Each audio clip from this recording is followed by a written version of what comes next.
سلام، یه سلام گرم تو دل این هوای سرد خدمت تمامی دوستان عزیز مافیایی. شب سرد زمستونیتون پر از گرمای عشق و محبت، بارش بوسه‌های خداوند پای تمام آرزوهای قشنگتون. در خدمتتون هستیم با تحلیل و بررسی قسمت 16 مجموعه رئالیتی شو پدرخوانده 2 به کارگردانی ابوطالب با سناریوی مزخرفشون. این قسمت چی بگم؟ ببین راجع به این قسمت اسامی خیلی زیادی میشه گذاشت. لئون بدبخت، نمیدونم فکت تارگت نامنظم، خیلی اسما میشه روش گذاشت، اما من میگم اتحادیه تبرفروشان.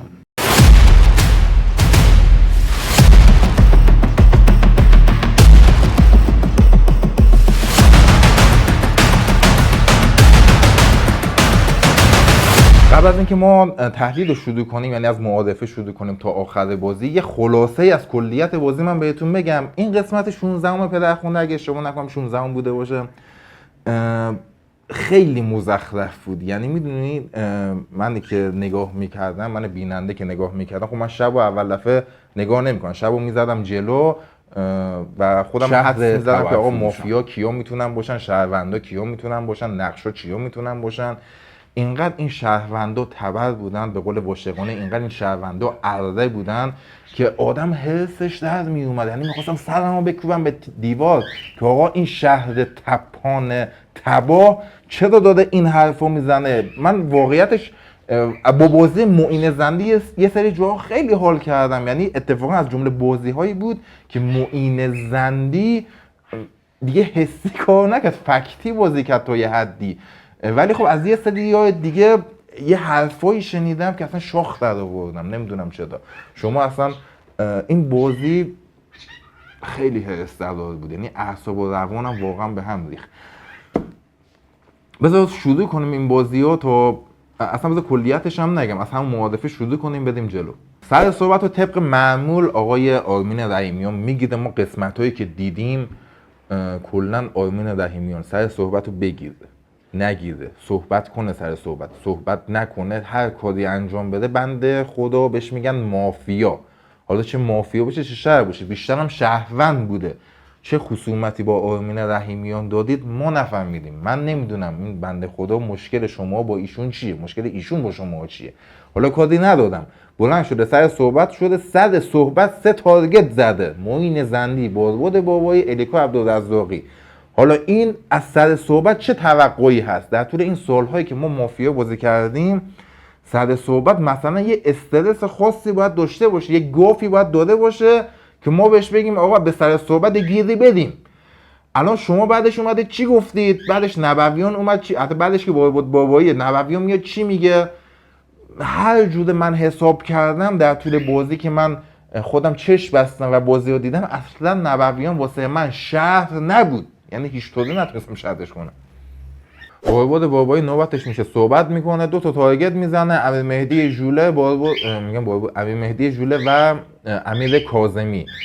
چیز حرف خاصی از توش در نمیاد. بعضی حالا بهش گیر میدن که چرا 2 تا تارگت زدیم. مگه حالا 2 تا تارگت زدن فکت مافیایی، 3 تا زدن فکت مافیایی، تعداد بالا زدن ممکنه فکت مافیایی باشد، اما تعداد پایین زدن نه. حالا یکی بیشتر باشه بهتره، ولی خب 2 تا هم خوبه، بدک نیست. شما میتونی بعداً تارگتش رو پیگیری کنی. میگم باید به تعداد مافیا تارگت بزنی. یعنی استانداردش اینه که شهروندا به تعداد مافیا، یعنی اگه 3 تا مافیا توی بازی داریم حداقل به 3 نفر تارگت بزنیم که بعداً بتونیم تارگت های معارفش رو پیگیری کنیم. 2 تا هم بدک نیست، نمیتونیم بگیم فکت مافیایی براش بزنه. مجید واشقانی خب اصلا تارگت نمیزنه، اون این مسئله رو اون خیلی بیشتر میشینه تا کسی که 2 تا تارگت مافیایی زده. پلیرها آقای امیرعلی نبویان بلند میشود در طول صحبتش در معارفه قسمت 16 بر اساس فکت مهمل مافیای قطعی شو در روز معارفه آقای آرمین رحیمیان معرفی میکنه. بر چه اساس؟ ذهن مشوش مافیایی و تارگت پراکنده. اول از همه ذهن مشوش مافیایی نداشت، یعنی استرس خاصی توی صحبت‌های آقای رحیمیان من ندیدم. اگر شما دیدید بگید.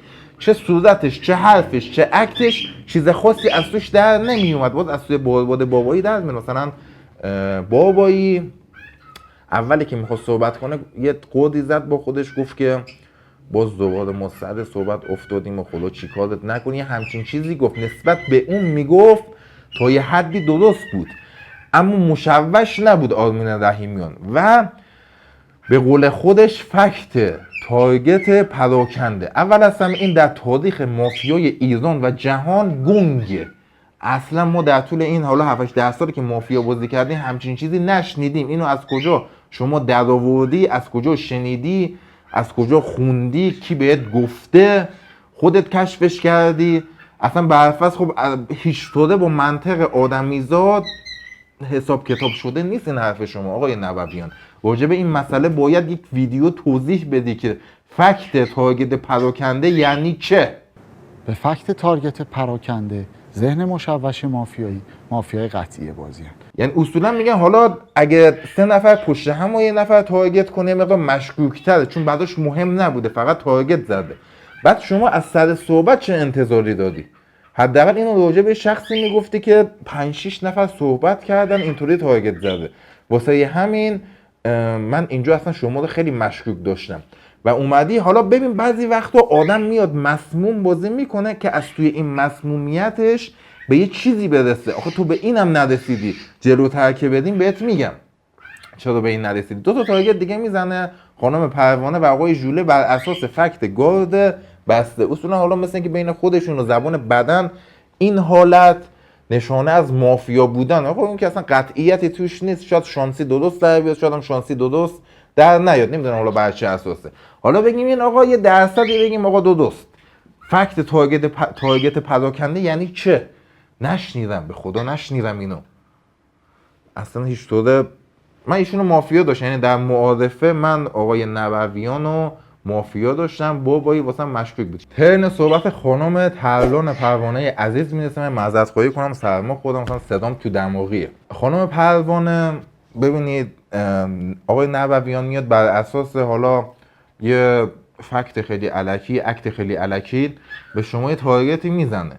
شما موظف نیستی بهش بگی شهروند، حتی اگه ایشونو واقعا حالا با دلایل خاص خودت شهروند دادی نیاز نیست بگی شهروند، یا تارگت بهش نزن یا هیچی بهش نگو، یا حداقل بگو یه اخطار شهروندی بهش بده. اینکه شما ایشونو شهروند میکنی من بهت مشکوک میشم تو بازی.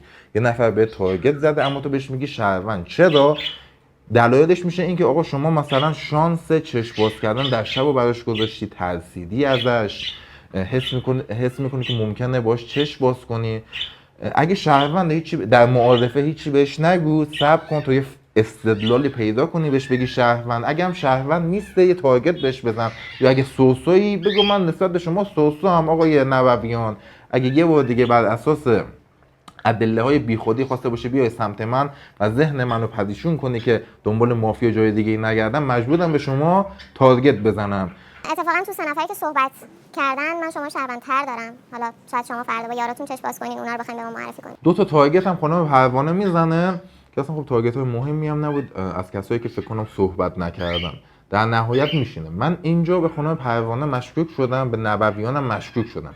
شهری که میاد فضا رو مهیا میکنه برای مافیا، توقع داری چه اتفاقی بیفته؟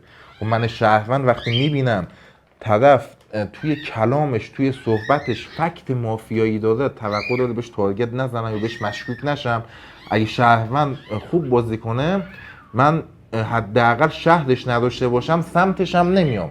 پس خانم پروانه شما با این کارت باعث شده که من بیننده بهت شک کنم، یا اصلا من اگه داخل بازی باشم بهت شک کنم و شما جز تارگت های من باشی به همراه آقای نبویان. خانم بهار قاسمی توی صحبتش جالب صحبت میکنه. یه تارگت به آرمین رحیمیان میزنه، یه تارگت هم میزنه به بابایی.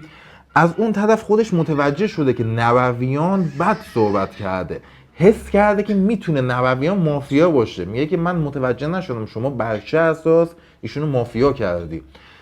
اصولا اینطور مواقع آدم میتونه یه شک خیلی ریز داشته باشه. البته من خودم شک نکردم، واقعا به خانم قاسمی شکی نداشتم، گفتم ایشون رو تارگتشو زده و مشکوک شده به آقای نبویان. ولی خب خودم چون نبویان رو مشکوک داشتم، آرمین واسم شهر بود اینجا و خانم قاسمی شما میتونید تارگت بزنی، یعنی میتونید به جای آقای آرمین رحیمیان به آقای نبویان تارگت بزنی. اصولا اگه کسی فکت مافیایی داده و شما مافیایی و شما توانایی و پتانسیل اینو دادی که از اون طرف در روز بعد هم بزنی و بچرخونی بازی‌ها که بعداً کسی بهت گیر نده، شما میتونی تارگت بزنی بهش. یعنی من مافیام، آقای نبویانم فکت مافیایی داره، بهش تارگت میزنم. اگر یاد من بود فردا یه طور دیگه میپیچونم این مسئله، اگر یاد من نبود که خب خوبه، اتفاقا میتونم پادو بزنم بدمش بیرون. یعنی شما میتونستی که به آقای نبویان تارگت بزنی. اگر پتانسیل این مسئله رو ندارید میتونید هیچی نگید، مثل خانم قاسمی یه جای دیگه تارگت بزن. خانم الیکا عبدالرزاقه یه سری جا صحبتاشو خیلی دوست داشتم، خیلی خوب صحبت کرد، تحلیل کرد بازیو. کسایی که قبلش صحبت کردن گفت که آقای نبویان بر چه اساس به سر صحبت گیر میدی؟ ببخشید من خودم این موقع خیلی تو در موقع صحبت میکنم. بر چه اساس به سر صحبت گیر میدی؟ و خب سر صحبت یا اصلا سر صحبت نباشه، تارگت زده به مشکوک های بازی. حالا ممکنه یکی تو این میز باشه، یکی تو این میز باشه، یکم تو این میز باشه. اینجا واقعا من حس کردم ایشون شهروندی که داره بازی تحلیل میکنه. تنها جایی که اشتباه داشت این بود که میگه این طرف مشکوکن و بین این آدم ها مافیا پیدا میشه. در واقع شما تارگت من هستین، بین شما دوتا یه چیزی دارم، فکر میکنم که شما یا بین شما هم مافیا در میاد، قطعی مطمئنم.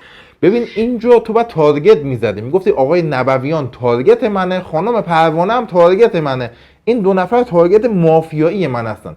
وقتی شما میگی بین این 3-4 نفر مافیا پیدا میشه، یعنی دقیقا مشخص نکردی کی مافیایی کی شهره و بر این اساس شانس اینو گذاشتی برای خودت که ببینی با کیا میتونی یار باشی و با کیا یار نباشی. اما من خودم که چشم بسته بودم، شما اصلا به اون صورت مافیا اینجای بازی نداشتم. مافیای من خانم پروانه بود و آقای نبویان. میگم شهر تباه چقدر میتونه یه شهر رو به تباهی بکشونه همینجاست. استاد مجید واشقانی نویسنده کتاب‌های گردنگیری در مجموعه‌های پدرخوانده و شب‌های مافیا بونم میشه خودش معرفی میکنه و هیچ تارگتی نمیزنه. آقای واشقانی اگر همه بازیکن‌ها بیان این کارو انجام بدن و نکس بدن یا صحبت نکنن، چطوری ما باید دنبال مافیا بگردیم؟ معارفه خیلی مهمترین روز بازی معارفه همین بلایند، روز بلایند بازیه. چرا شما تارگت نمیزنی؟ بر چه اساس؟ آخه پلیری هم نیستی که خواسته باشی از این کارت به مافیا برسی، یعنی پتانسیل این هم نداری. بعضی وقتا ببین من قبول دارم که در معارفه باید یه چیزی انداخته بشه که از قبلش ما بتونیم مافیا پیدا کنیم، ولی خب شما باید پتانسیل اینو داشته باشی که این کارو کنی، پلیتیک بزن یا مسموم بازی کنی. اگه پتانسیلشو نداری نباید این کارو انجام بده. شما تارگت نمیزنی و من شهروند، خب شما واسه من خیلی مشکوک میشی. یعنی الان مشکوکای من تا اینجای بازی اصلا شهر شد کنن آقای واشقانی، خانم پروانه و آقای نبویان. بعد اساس اصول بازی مافیا دارم میگم. نوبت میرسه به آقای سینا رازانی. آقای سینا تقریبا خوب صحبت میکنه، میگه که خانم عبدالرزاقی صحبت‌های شما بیش از اندازه بوده و خب تکلیف ما مشخص نه، یعنی منظورش اینه که تارگتی نزدی. یه گیرگودی هم به نبویان میده و با ساید بندی بین اون دو نفر موافقه. من از صحبت‌های رازانی فکت مافیایی نگرفتم خودم، خیلی شسته و رفته و خلاصه حرفش رو زد، میتونست بیشتر هم صحبت کنه ولی خیلی خوب صحبت کرد و ایشونو در معارفه مافیا نداشتم، حرف خاصی هم توش نبود، مافیا بود، خوب صحبت کرد، تارگتاش هم زد. حالا البته من خیلی ندیدم که توی حالا این فینالیستای پدرخوانده بر اساس تارگت‌های روز بلایند مافیا پیدا کنن، ولی خب تارگتاش رو زد و نشست، حرف خاصی توش نبود. میرسیم به آقای کاظمی. کاظمی 3 تا تارگت میزنه، ترلان پروانه، بهار قاسمی، طبق حالا به قول خودش همیشگی، مثل اینکه مثل داستان بلبل و معین اینا یه تارگت های همیشگی نسبت به هم دادن. ترلان پروانه، بهار قاسمی و یه گیری هم میده به سینا رازانی. ببین آدم‌های ته دست باید بیشتر صحبت کنن، یه تحلیلی نسبت به بازی باید داشته باشن. راجع به نبویان میتونستی صحبت کنی، به پروانه تارگت زدی، دلیل براش بیای، به این دلیل که نبویان رو شهروند کرده، به این دلیل که برنگشته به نبویان، به این دلیل که خوشش اومده حالا بخشید آدز چشم باز کردن گذاشته با امیرعلی رو تارگتش بزن. یه مقدار بیشتر صحبت کن. راجع به سینا میخوای البته راجع به سینا یه ادله‌ای داشتی که اگه به نبویان تارگت میزنه چرا حالا با ساید بندیش موافقی، میتونست حرفش درسته، میتونست آقا یه تارگت مشخص کنه آقای رازانه، بگه یا نبویان واسه من مافیاست یا رحیمیان واسه من مافیاست، یه تارگت مشخص میکرد، بعد میگفت که آقا من با این دو قطبیه موافقم، ولی خب مافیای من آقای مثلا نبویان است و مافیای من آقای رحیمیان است. اینطوری میگفت بهتر بود، ولی خب معارفه است دیگه، یا یارو ندیده و خب مهم نیست، یعنی خیلی فکت گنده ای نیسته، ولی خب نفرات آخر صحبت سعی کنید راجع به بازی تحلیل داشته باشید. معین زنده نوبتش میشه. معین این بازی این قسمتش رو دوست داشتم، یعنی واقعا با فکت بازی کرد، حسی بازی حسی ازش ندیدم، با فکت بازی کرد، یه سری جاها اشتباه کرد، یه سری جاها هم خیلی کمک کرد. یعنی اون جایی که اشتباه کرد به خاطر تباه بودن شهروندا بود که اشتباه کرده. بین خانوما ترلان و خانم قاسمی یه مافیا داده، حالا بچه اساس نمیدونم، فقط تارگت زده. طبق روال همیشگیش به بابایی تارگت میزنه، چه داستانی بین شما دوتا هسته من نمیدونم، پهلوی بابایی رو سوراخ کردی تو این مسابقه، تو مسابقات بعدی هم فکر کنم دهنش رو سرویس کردی، ولش کن بابایی رو. ما یکی دادیم سید، این سید کلن یه گید و گودی نسبت به من داره، همیشه به من مشکوکه، شهر باشم مافیا باشم، شهر باشه مافیا باشه به من تارگت میزنه، کلا میخواد منو گردن بگیره بده بیرون. داستان شما دوتا هم همینه. اگه میخوای بهش تارگت بزنی بذار بنده خدا یه ادله‌ای واسش داشته باش بهش تارگت بزنه، همینطوری واسه چی میگید فلانی مافیاست؟ بازی خراب میشه اینطوری. یعنی با فکت بازی کن، با فکت بباز، تبرم شده ایراد نداره، حسی و الکی و شانسی و اینا رو ولش کن، فقط با فکت و ادله و منطق خودت بازی کن. یعنی ادله درست، نه ادله، این اصول اولیه بازی مافیا توش رعایت کنی کافیه. یه نکته‌ای هم میگه معین زندی، مجید واشقانی از چپ و از راست نفر ششمه. حالا نمیدونم این گروهی بود واسه بیننده ها راجب کارتا، این که حالا چیه، من خیلی فکر کردم راجبش، خودم به نتیجه ای نرسیدم. شاید خواسته یه حرفی بزنه فقط دیگه، ولی خب اگه شما به مسئله خاصی رسیدید میتونید حداقل به من بگید منم بفهمم.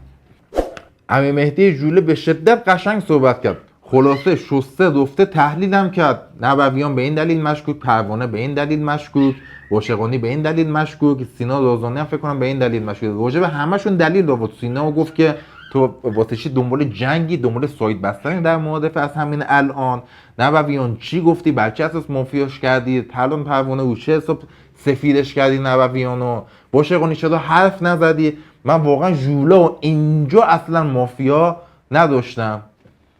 آره دیگه مافیا نداشتم. مافیاهای من نبویان بودن، ترلان پروانه بود، مجید واشقانی بود، هم کسایی که سینا رازانی نبود واقعا، همین سه نفر، سه تا شب مافیا داشتم، نبویان، ترلان پروانه و آقای واشقانی. روز یک بازی شروع میشه، یعنی بلاین تموم شد. روز یک بازی مافیا همو دید، جک تلسمشو گذاشت. سر صحبت خانم پروانه میشه، صحبت میکنه. به این خانم پروانه اینجا هیچ استرسی نداشت، یعنی اگه خواسته باشیم حسی بفهمیم که ایشون شهرونده میفهمیم که استرسی نداده، خیلی قشنگ و روون صحبت میکنه.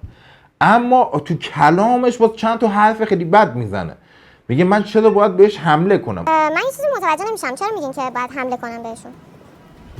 چرا باید حمله کنم؟ چرا استقبال میکنین از این دعوا؟ اوکی شما بهش حمله نکن خانم پروانه، اما حق نداری شردش هم کنی.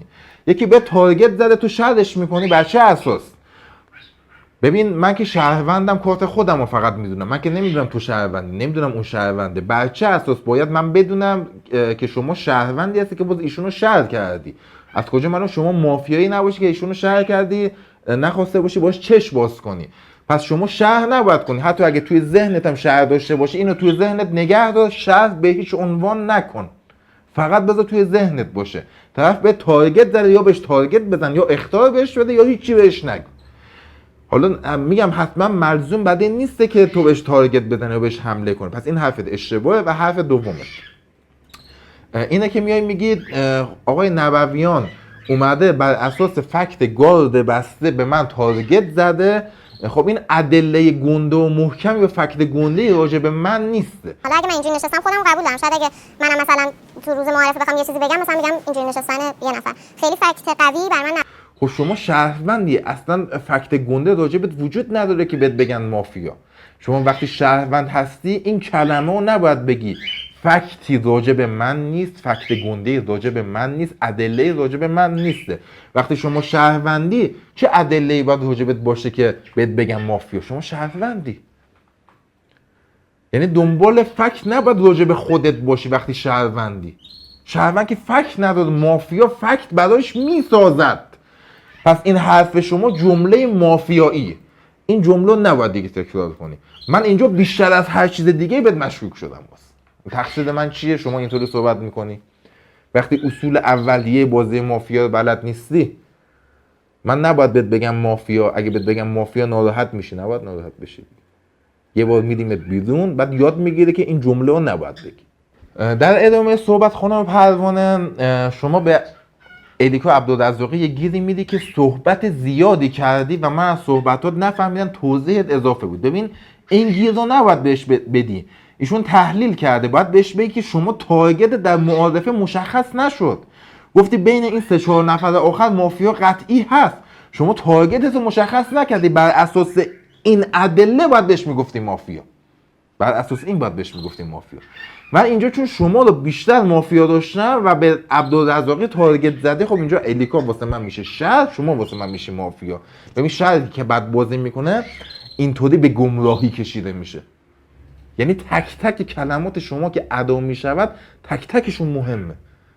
بازی مافیا بازی کلامه، بازی حس و احساس و شانسی نیست. البته سناریوی شما تا یه حدی بازی شانسی کرده و واسه همین بازیتون خراب میشه یه سری جاها. آقای رحیمیان چالش میگیره صحبت کنه.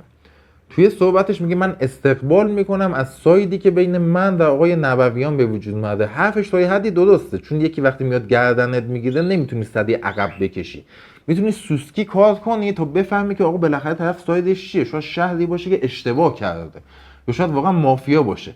یعنی رحیمیان خیلی با عقل و منطق و فکت بیشتر بازی میکنه تو این قسمت‌های دیگه هم دیدم تو این قسمت نسبت به بقیه بازیگرا و پلیرها.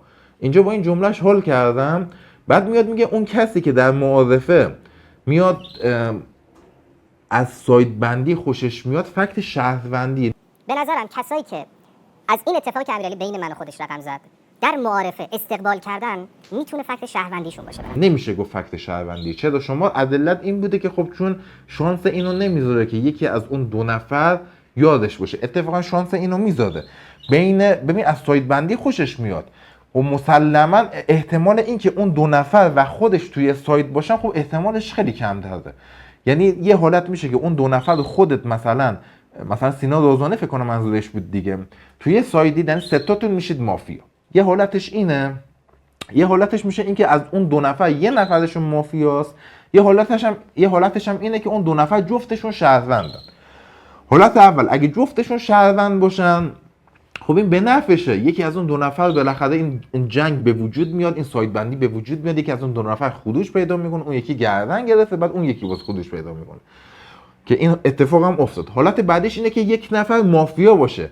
اگه برفرض بین اون رحیمیان و نبویان یه نفر مافیا باشه، خب این سینا رازانی یا اون شخصی که از ساید بندی خوشش میاد با اون نفری که یادشه بازی میکنه و اون شهره رو خروج میده و بعدش هم از اون نفر دفاع میکنه به راحتی با پروتیک های مختلف. خیلی روش های زیادی هست اگر بلد باشید. پس نمیتونیم بگیم که فکت شهروندی.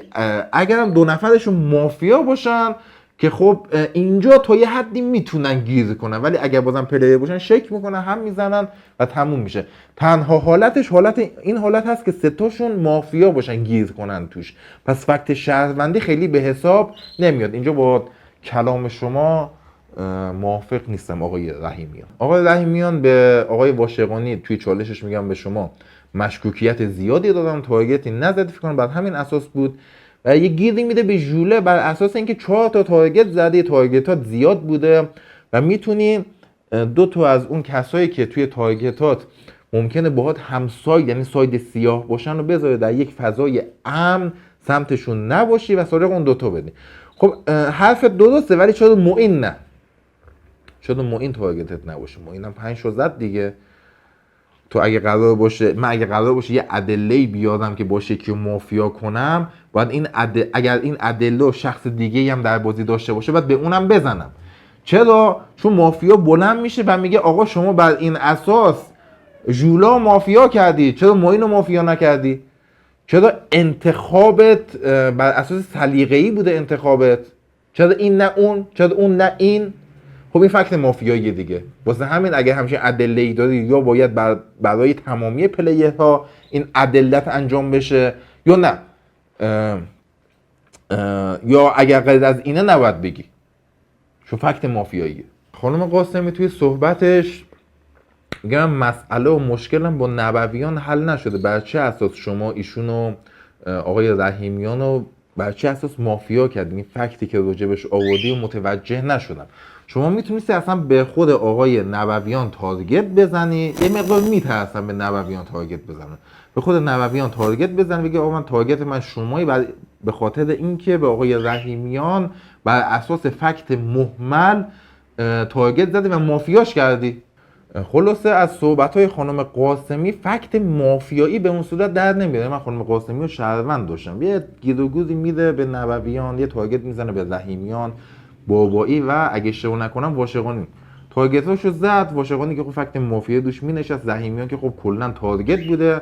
فقط میتونیم تنها من اگه تو بازی بودم چون نبویان و مافیا داشتم یه گیر به قاسمی میدادم، میگفتم که خانم قاسمی نبویان چی گفته که حرفشو قبول کردی و به آرمین تارگت زد؟ حتی اون گفته حسی تارگت زدم، ولی خب آقای نبویان بر اساس فکت ساختنی تارگت زده، واسه همین ایشون باید بیشتر مافیات باشه. یعنی وقتی ایشون فکتی مافیا میشه آرمین رحیمیان شهر میشه.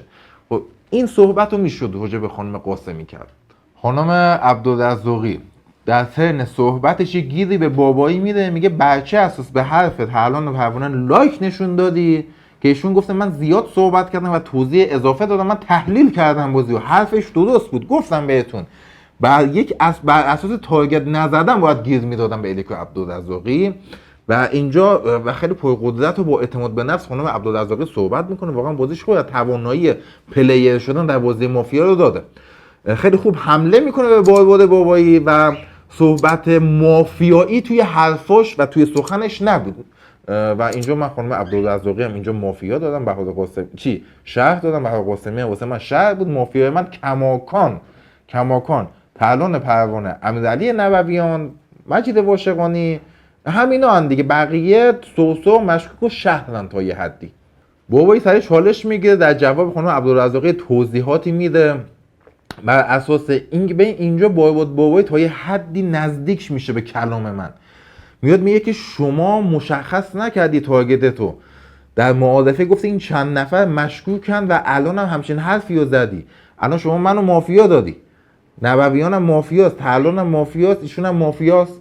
خب شما باید مافیاتو درست مشخص کنی و الان دیگه همه رو باکس نکنی. این تا یه حدی نزدیک شد به حرف من، ولی خب دیگه خیلی پیگیری نکرد عبدالرزاقی و داستان خودش با معین هم که میدونه چیه، یه توضیحکی داد و نشست.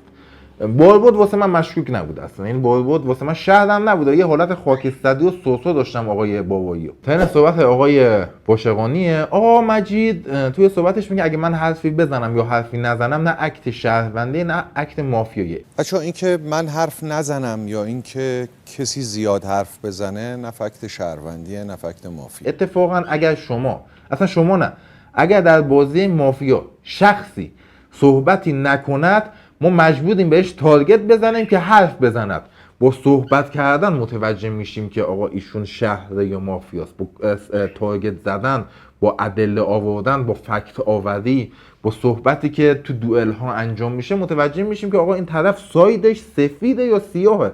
اگه شما صحبتی نکنیم ما مجبوریم بر اساس اصول اولیه بازی مافیا به شما تارگتی وارد کنیم که شما مجبور بشی صحبت کنی. پس اگر شهر باشی نباید دردت بگیره و ناراحت بشی، اگر مافیا باشی به خاطر بازی بد خودتی که من به تارگت میزنم شما باید صحبت کنی، اگر صحبت نکنی من مشکوک میشم. پس این حرف شما مصداق نیست. آقای واشقانی در ادامه صحبتش میگه آقای نبویان به صورت خیلی قلدر و توپاز اومد تو بازی و مافیایی هست که قلدر داره بازی میکنه ولی واسه من شهرونده. و من نفهمیدم. ببین خب اینجا من باید به چی بگم آقای واشقانی؟ شما میگی فلانی مافیاست ولی من بهش میگم شهروند. چرا؟ اگر شما میدانی فلانی مافیاست باید بهش تارگت بزنی، بگه مافیای من شما هستی، من خیلی دوست دارم، تو رفیق منی ولی مافیای به تارگت میزنم. وقتی میگی فلانی مافیاست ولی من بهش میگم شهروند، توقع داری چی بهت بگم؟ توقع داری به تارگت نزنم؟ خب اینجا واسه من اصلا کانکشن بین آقای نبویان و واشقانی خیلی شدیدتر شد. این چه ارتباطی بین این دو نفر هست؟ و اینو بعداً هم میگه، یعنی ما هر چی بدیم جلوتر باز میگه که آقا من میدونستم و میدونم نبویان مافیاست، بیرون میدونم میدونستم مافیاست، همچین حرفایی رو میزنه و خب آدمو مشکوک میکنه. و باید چی بگیم بهش؟ من یعنی شخصی تو بازی هست اگر میدونه مافیاست چرا نباید بهش تارگت بزنه؟ دلیلش اینه که یا همسایدشه، یعنی فقط باید همسایدش باشه بهش تارگت نزنه. چه دلیل دیگه میتونه داشته باشه؟ مگه بچه بازی اومدی؟ در ادامه صحبتش آقا مجید میاد میگه که رحیمیان صبر نکرد نوبتش بشه، چالش گرفت. ببین سر صحبت پروانه بوده، 1 2 3 4 5 6 تقریبا 6 7 نفر باید میگذشت تا نوبتش بشه. خب ایشون میتونه اینجا اول صحبت چالششو بگیره، حرف ذهنیشو بزنه، صحبت بقیه رو گوش کنه، نوبت خودش حرف بزنه. منم بودم همچین کاری رو میکردم. اون مال وقتیه که آقا نزدیک سر صحبت چالش میگیره، چالششو میسوزونه. وقتی من با سر صحبت فاصله زیادی دارم ایراد اتفاقا خوبه، یعنی اتفاقا کار درستی انجام داده، چه شهر باشه چه مافیا باشه کار درستی انجام داده. من مثلا اینجا نفهمیدم آقای واشقانی شما چی گفتی. آقای مجید واشقانی توی ادامه صحبت خیلی گند میزنه، یعنی اینجا قطعی واسه من مافیا شد. میاد بگه من یه مثلث شهروندی دادم، خودم آرمین رحیمیان نبوی.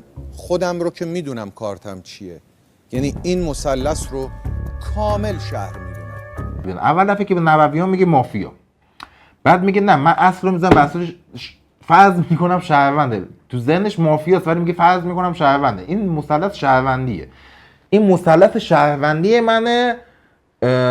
خانم پروانه هم شهرونده. حالا من نمیدونم این مثلث چطوری مربع شد، این یه ضلع دیگه بهش اضافه شد، چه اتفاقی افتاد؟ پروانه هم شهر میکنه. بعد در ادامه صحبتش میگه ما امشب شاید به اجماع نرسیم که یکی رو خروج بدیم. اصلا امشب نیست، در فاز روز بازی. این حرفای ضد و نقیض همش باید میگفت در امروز ما شاید به اجماع نرسیم که یکی رو خروج بدیم، گفت شب. من به کلمات خیلی حساسم و واسه من فکت مافیاییه، با این مسئله کاری ندارم. بعد میاد میگه که اگر هم کسی در این مثلث و مربعی که درست کرده و همه رو شهروند کرده مشکلی داره بیاد با من سایت ببنده. خب اگر شما شهروندی و بقیه رو شهروند دادی چرا باید سایت ببندی؟ چرا باید با یه نفر تو دوئل بیای؟ مگه نمیگی فلانی شهره؟ خب چرا میخوای باش بجنگی؟ بعد تو این همه شهر معرفی کردی، مشکوکات کیا میشن؟ تارگت نمیزنی حداقل مشکوک معرفی کن، بگو فلانی واسه من مشکوکه، فلانی تارگت منه. یه تحلیلی باید داشته باشه. اگر اینا شهروندت باشن، اگر نبویان شهروندت باشه، خب پس آرمین رحیمیان مافیات میشه. اگر رحیمیان شهروندت، نبویان مافیات بشه. تو این دوتا رو توی باکس کردی. اگر پروانه شهروندت، رازانی باید مافیات بشه. اگر ایکس شهروندت، ایکس مافیا داده، ایگرگه باید مافیات بشه. خب اینطوری شهر و مافیا رو پیدا میکنن دیگه. تو الان امروز رو شهر کردی، باز فردا میخوای مافیا پیدا کنی. خب این بازی خیلی طول میکشه. خب من اینجا واسه من مافیاییت خیلی 100% شد، ولی کسی هم باهات کاری نداره. مسموم بازی میکنی، بلد نیستی مسموم بازی نکن، صاف بازی کن، زیگزاگی بازی نکن. همین خط صاف رو برو جلو. نمیتونی آقا، نمیتونی حرفه‌ای بازی کنی، نمیتونی نتونی بتون نیستی. نبویان بلند میشه صحبت میکنه به واشقانی، میگه که من چرا باید با تو دوئل بیام؟ اگه مافیا باشم 3 تا یار دادم، میکشم زیرت، میدمت بیرون و تو منو رحیمیان رو باکس میکنی. خب آقای نبویان شما همین الان فکت مجید واشقانی رو میاری میگی که آقا شما دوتا رو باکس کرده ولی تارگت بهش نمیزنی. نمیدونم چه رفاقتی بین شما دوتا هسته که اگه حالا یه گفتبندی قبل از بازی ها کردید که اگر هر کدومتون مافیا بودید، مافیا آخر. این میشه بچه، اگر همچین چیزی باشه میشه بچه بازی، نباید همچین چیزی باشه. اگر میخواید بازیتون جذاب تر بشه، رفیقت، بابات، مادرت، خواهرت، هر کسی که هسته باید بهش تارگت بزنی و باش تو دوئل بدی. فرقی هم نمیکنه. ما از این چیزا زیاد دیدیم. چرا؟ کسایی بودن که حالا زن و شوهر بودن و گفتبندی با هم میکردن. بازی جذاب نمیشه اینطوری بازی خراب میشه.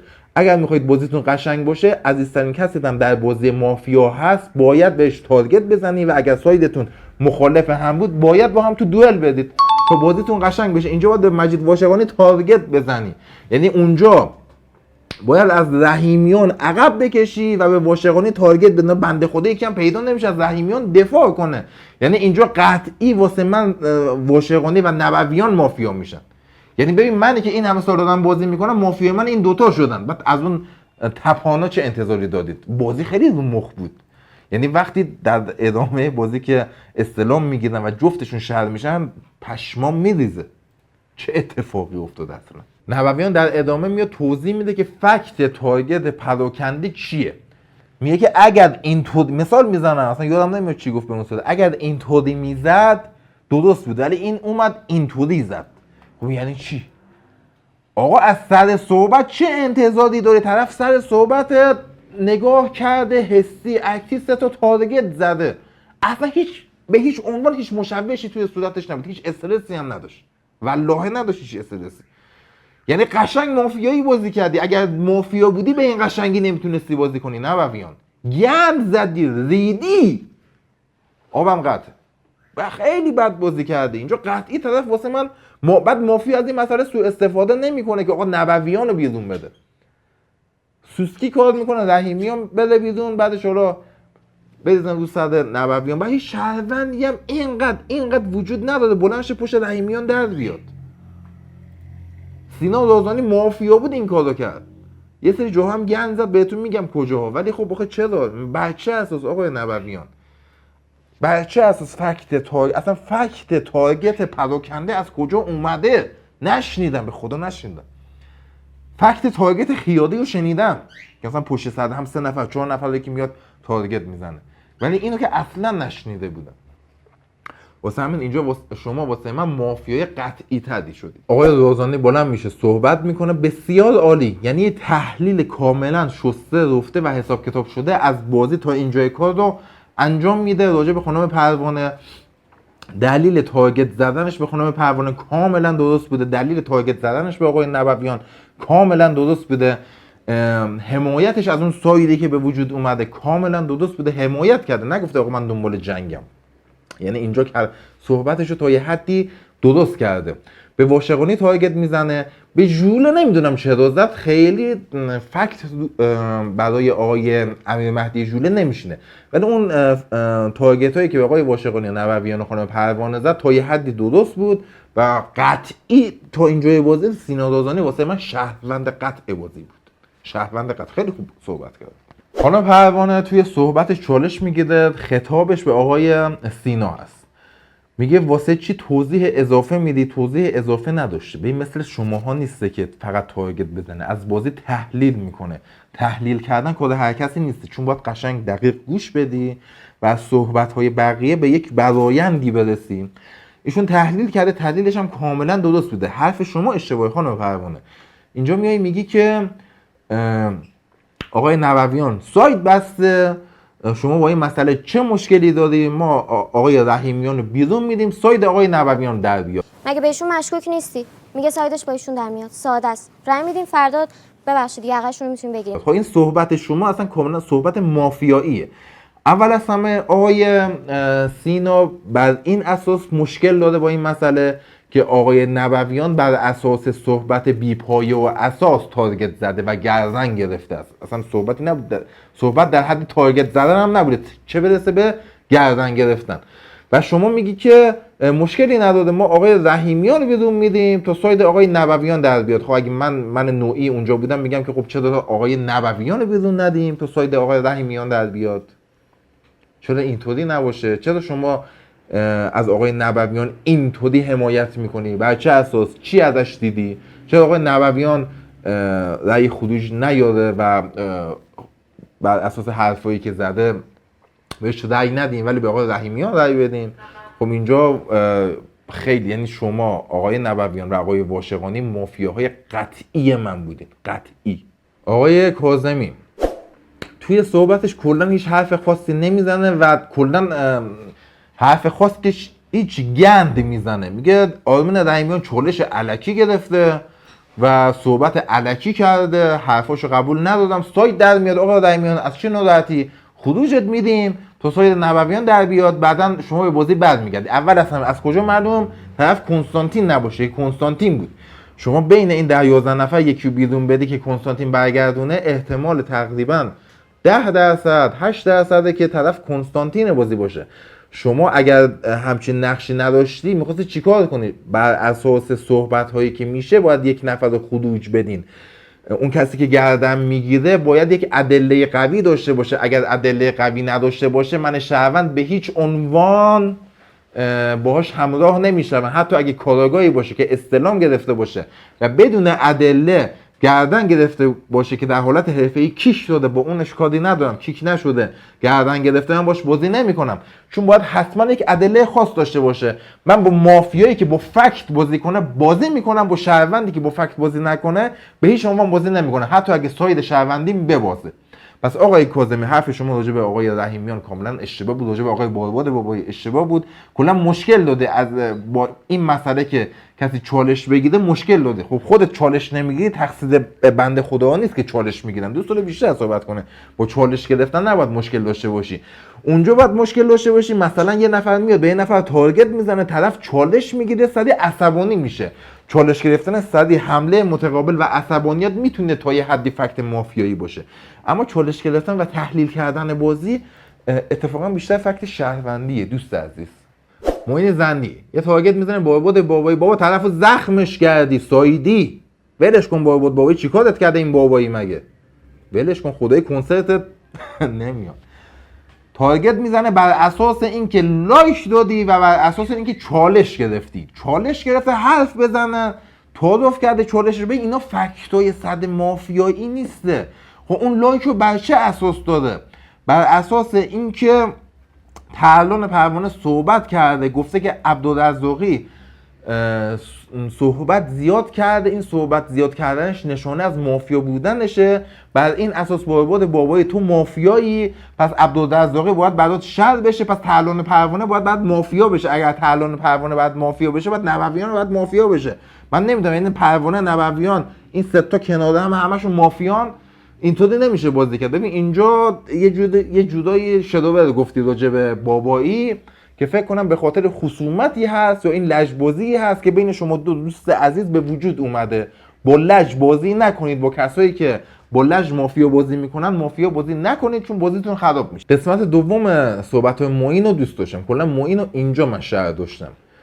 معین میگه که آقای نبویان بر چه اساس میای گردن میگیره رحیمیان و من متوجه نشدم، یه شانس شهروندی براش بذار که مثلا شهروندی کین باش بشینه، یه شانس براش بذار. رو چه حساب ما باید ایشونو بیرون بدیم؟ خب اینجا اصولا میگن طرف داره دلسوزی میکنه واسه شهر، نمیاد بهش تارگت بزنه، موج شدیدترش کنه، حجمه بیشتر بیاده. اینجا من متوجه شدم که معین داره دلسوزی میکنه واسه شهر و حس شهروندی ازش گرفتن. بعضی وقت مافیاها هم همچین کاری میکنن، یعنی شهروند نمایی میکنن، ولی من اینجا معینو بر این اساس شهروند داشتم و گوش نبویان رو میگیره، میگه که واشقانی چی شد؟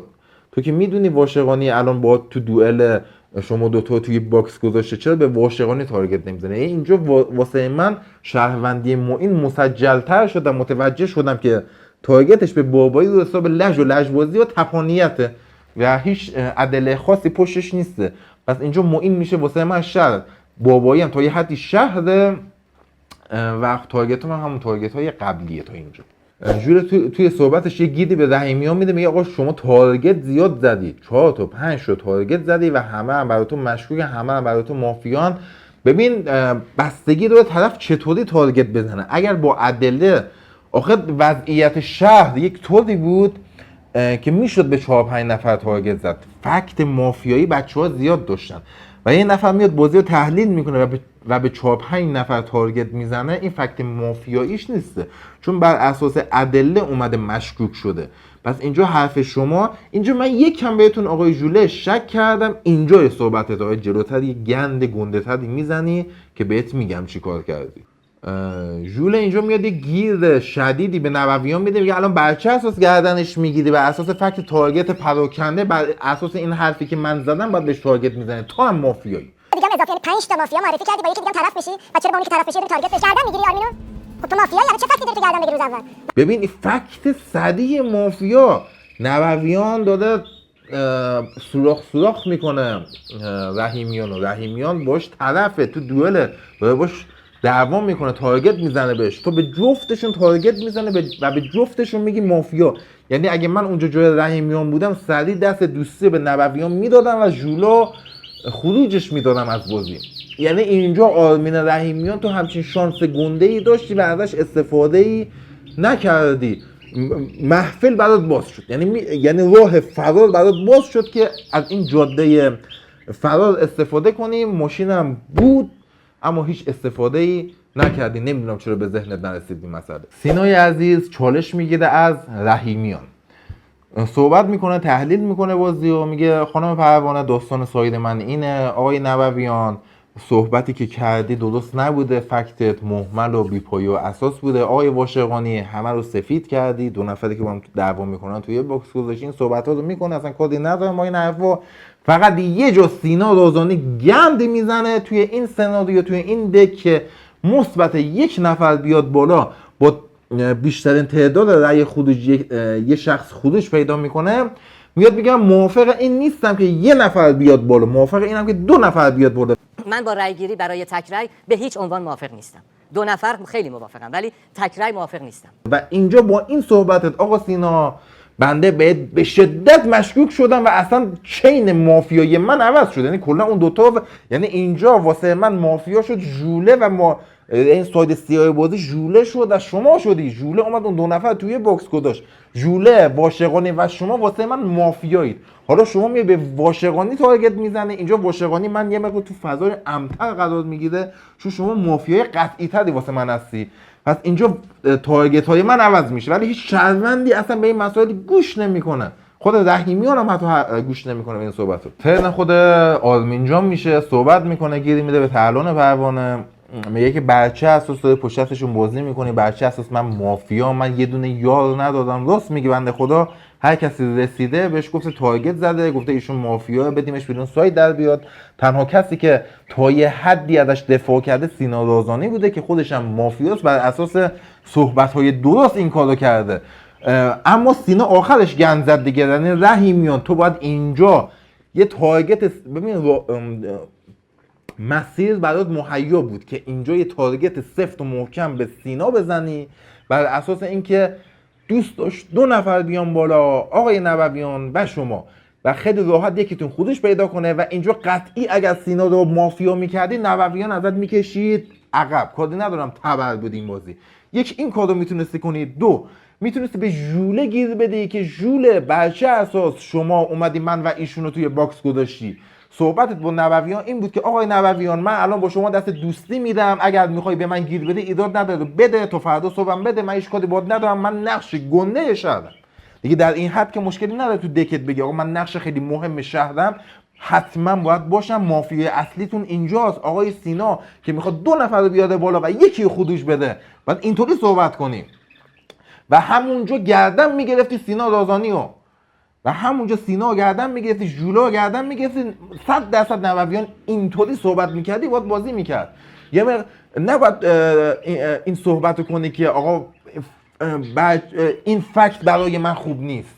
اصلا این جمله که این فکت برای من خوب نیست، این فکت مافیای من نیست، این جمله تقریبا مافیای غلطیه. تو شهروند اصلا فکتی واسش وجود نداره، شهروند بازیه.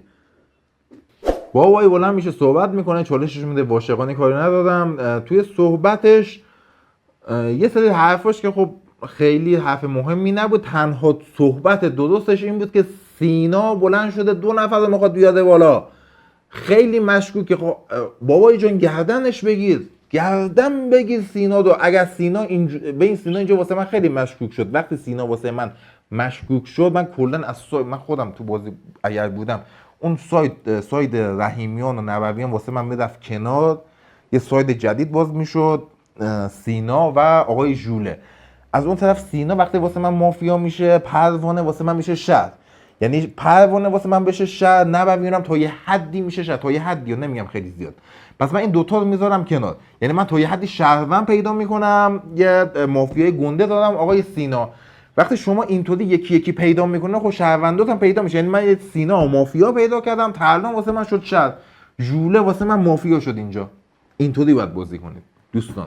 آقای بابایی وقتی شما سینا رو پیدا میکنی موج رو دوش بنداز، نترس. اینجا شما از موضع ضعف داشتی بازی میکرد، میگفتید آقا با من کاری نداشته باشید، کنسرتت نمیان، بلیت نمیخدن، خانم عبدالرزاقی مشکوکی. الیکا خب خیلی فکت خیلی گنده ای نداشت، اما سینا دازانی خیلی مشخص بود، گردنش بگیر، حمله کن بهش. نوویان چطوری بازی کرد؟ بر اساس فکت مهمل گردن گرفته، بر اساس فکت اصلی مافیا گردن نمیگیره. پلیرها مجید واشقانی بلند شده میگه من ریست شدم، حرفم یادم رفته، یه سری چیزای جدید میخوام بگم، فکت مافیایی یه زوم میشینه، بقیه هم میدونن. با من کاری نداشته باشید، اگرم مافیا با من کاری نداشته باشید. تو وقتی اینطوری داری صحبت میکنی یعنی توی ذهن ترسیدی، یعنی توی ذهنت سایل سیاه بازی هستی. ما باید بهت چی بگیم؟ اگر تو شهروندی برای چی شهروندا باید بیان سمتت؟ اگر شما مافیا نیستی چرا فکر میکنی بقیه فکر میکنن که تو مافیایی؟ یعنی سر تا پا ببین تا اینجا بازی سر تا پا فکت مافیایی ازت میچکید، اصلا اون خونت مافیایی بود. خوشم میاد، موافقم، یکی از این دو نفر خودش پیدا میکنه اما تارگت خودشو نمیگه. میگه نوویان میتونه مافیا باشه، مافیایی که داره قلدر بازی میکنه، رحیمیانم آرمینم میتونه مافیا باشه. الان بالاخره این مافیاست یا اون مافیاست، الان بالاخره این شهرونده یا اون شهرونده. بعد میگه حتی اگه منم مافیا هستم بذارید این سایت در بیاد تا این سایت مشخص بشه. خب اگه تو مافیا هستی ما برای چی بذاریم اون سایت در بیاد؟ ما میگیم تو خودش میدیم ببین مافیا دست به نقد وقتی هسته چرا از اون سایت خودش بدیم؟ مجید واشقانی اینجا گند زدی دوست عزیز. ببین قدیم یه طوری مجید واشقانی بازی میکرد واقعا روز یک روز دو اصلا مافیا از زیر پتو میکشید بیرون. تو اون سناریوها اون تقلب توش بوده، بهش میرسوندن چه اتفاقی میافتاد. ولی الان بازیش عوض شده، اون بازی تهاجمی من توی مجید واشقانی نمیبینم. نوویان صحبت میکنه، به واشقانی گیر میده، میگه واشقانی جان الان داستان چیه؟ تو به کی رأی میدی؟ به من رأی میدی؟ به آرمین رأی میدی؟ نگفتی، موضعت رو مشخص نکردی. کاملا حرفش درسته. به رحیمیان میگه که آرمین تو اگه میخوای راه فرار داشته باشی سمت سیناست. من قبلش گفته بودم اگر به سینا تارگت میزد گردنش میگرفت و سفت و محکم میکوبیدش، نوویان ازش میومد عقب. اما اینجا نوویان جان وقتی شما واشقانی رو دادی، وقتی شما سینا رو دادی، وقتی شما ژوله رو دادی، خب آرمین رو ولش کن، آرمین رو بذارش کنار، چون خودت میدونی که بر اساس حرف بیهوده بهش گیر دادی. اما کسی که فکت اصلی مافیای روش هست مثل سینا و مثل ژوله، این دوتا رو بچسب، یه شانس شهروندی براش بذار کنار. یعنی اینجا میتونست این حرفو بزنی. کاری ندارم که آخر سر رأی خروج ندادی به رحیمیان، اما توی ترن صحبت میتونستی بگی که آقا من از تارگتم فعلا رحیمیان میکشم عقب، مافیای قوی تری دادم آقای ژوله یا آقای سینا، فقط ایشون تکرای بیاد بالا خودش پیدا کنه ساید من در بیاد. اینجوری باید صحبت میکردی که فردا گوزپیچ نشی. اشتباه نوویان آخر صحبتش بود، از رحیمیان میپرسه که آقا به ژوله رأی میدی؟ اون بهش لایک نشون میده. امروز با من رأی میدی اون بره؟ خیلی خوب، دوتاشون ساید میخوان، این دوتا میان بالا. وقتی بهت لایک نشون میده که به ژوله رأی میده، دیگه شما باید شانس شهروندی براش قائل بشی، بگی پس اگر شما به ژوله رأی میدی، اگر شما به سینا رأی میدی، پس من یه شانس شهروندی برای شما قائل میشم، چون فکتم خیلی فکت گنده ای نبوده. من پلیتیک زدم که از طریق پلیتیک خودم، که از طریق روش استراتژی ذهنی خودم بتونم به مافیا برسم. برای همین آقای آرمین شانس شهروندی شما اینجاست و شهروندی که این با شما بشه. تو مگه شهر نیستی؟ چرا شهروندی که این با تو بشینه؟ تو مگه شهر نیستی؟ برای چی باید کین با تو بشینه؟